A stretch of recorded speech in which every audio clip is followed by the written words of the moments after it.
Google reportedly has over 100 agencies monitoring extremist content. Well, our next guest fell victim to the monitoring by YouTube, which is owned by Google, after blocking his video in over 24 countries with no explanation why they did it. The video in question was how he felt about being called a white supremacist. YouTube has since lifted the ban after pushback on social media. So why the ban at all? Well, here now is psychology professor at the University of Toronto, author of 12 Rules for Life, An Antidote to Chaos, Dr. Jordan Peterson. Great to see you again, Dr. Peterson. Very nice to be here. So tell us what happened with this video on YouTube. Well, I was speaking with a very well-known YouTube host, H3H3. It's Ethan Klein, and we talked about a lot of different things because YouTube interviews are 3 hours long. And he cut a piece of it where we discussed accusations that had been leveled at me for being alt-right and far-right and white supremacist, ridiculous allegations, and put that video up, and it was banned in 24 countries. Now, maybe it was banned because it had the words white supremacist in it, but that's actually quite a problem because perhaps you want discussion of that. So that seems to be what happened. He complained, and they backed down. But, you know, he's got clout because he has 4 million YouTube subscribers, something like that. Yeah. Are you a white supremacist? No. Why do they call you that? Why? Yeah.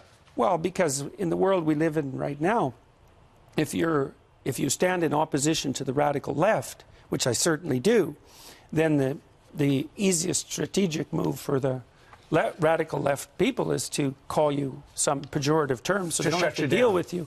Yes, well, not just to shut you down, but also to damage your reputation, to cause real harm. It's not merely a matter of shutting you down. There's more malevolence to it than that. They want to take you out and they want to silence you. Yeah, and they'd be just as fine, just as good if there was some pain involved during it. Right. Do you how do you feel about some of the blowback that's leveled at you? How do you handle it? Well, I've learned over the last year if you're careful what you say to begin with, and I am very careful with what I say, and then if you're attacked, that you don't back down and you don't apologize, things flip around extremely quickly. And now I'm in a position where if I get attacked, it almost inevitably, fingers crossed, turns out to be of benefit to me. Ultimately, though, the reason we're talking to you about this is apparently that Google has got this secret police of 100 agencies, and we don't know exactly who they are. Right. They don't identify themselves, and they're trying to filter out content. Right. What bothers you most about that? Well, I understand why they have to do it to some degree, because they don't want ISIS promoting their particular brand of pathology. And that's a good thing to take down terrorist videos. It's certainly something that has to be contended with.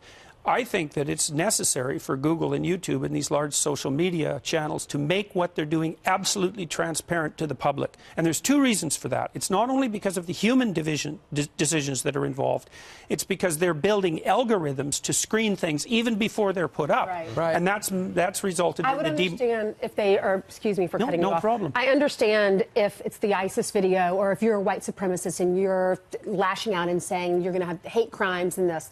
That's putting other lives in danger. We need to take down those videos and get involved, I believe, and police needs to get involved. But what you did, it was a speech, and they just took a clip, and you're defending yourself why you're not a white supremacist, correct?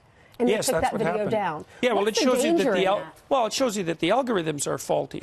But I know lots of people on YouTube have been demonetized. That just happens all the time. If you're a conservative, center conservative, I would say, then the probability that if you have a discussion that it's going to be demonetized is extremely high. And major league players on YouTube, like Dave Rubin, for example, are demonetized constantly. What does that mean, as well. demonetized? It means that Google decides that their content is not fit for advertisers.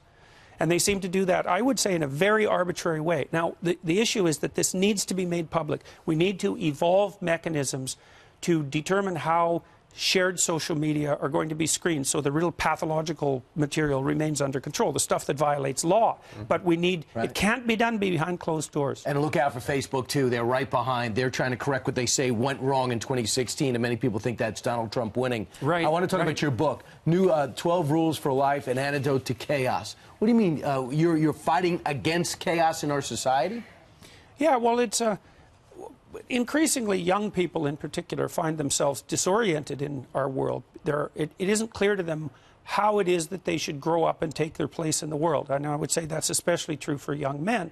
And so the book is a a series of rules, some tongue-in-cheek, some dead serious, and a description of why it's a description of why most of the meaning that's found in a genuine life is to be found as a consequence of adopting responsibility, and also it's a discussion of why it's so necessary to be careful and to tell the truth in a deep way, and it's an explanation of that, not just an injunction or a finger wagging. Can you tell us one rule? Put your house in perfect order before you criticize the world. So, and that's an antidote, I would say, to some degree, to this idea that's been fed to young people that the best thing they can do in the world is to become a social activist of some sort and complain about what other people are doing to hurt the world instead of growing up and fixing things on their own, which is a much better pathway. Don't be afraid to listen to people, right? They have counter views. People want to shut you down rather than debate you. You want the debate. That's rule 9. They say you're dangerous. Are you dangerous? Yeah. Yeah, actually. Why? Why are you dangerous? Don't look dangerous. It depends on when you see me, I think. Why? Because I think that someone who's trying to be good should be dangerous. Like, otherwise there's no force to you. There's nothing to contend with. You know, we have this strange idea that's especially, again, foisted on young men, that the pathway to virtue is through weakness and harmlessness. And that's just simply not true.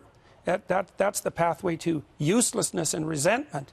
You should be able to be a monster and then not be one. C.S. Lewis said there are different definitions of love. There are clearly different definitions of danger, too. Yes. Thank you for being with us. Hey, my pleasure. Thanks for the invitation. Congratulations on the book. Thank you very much.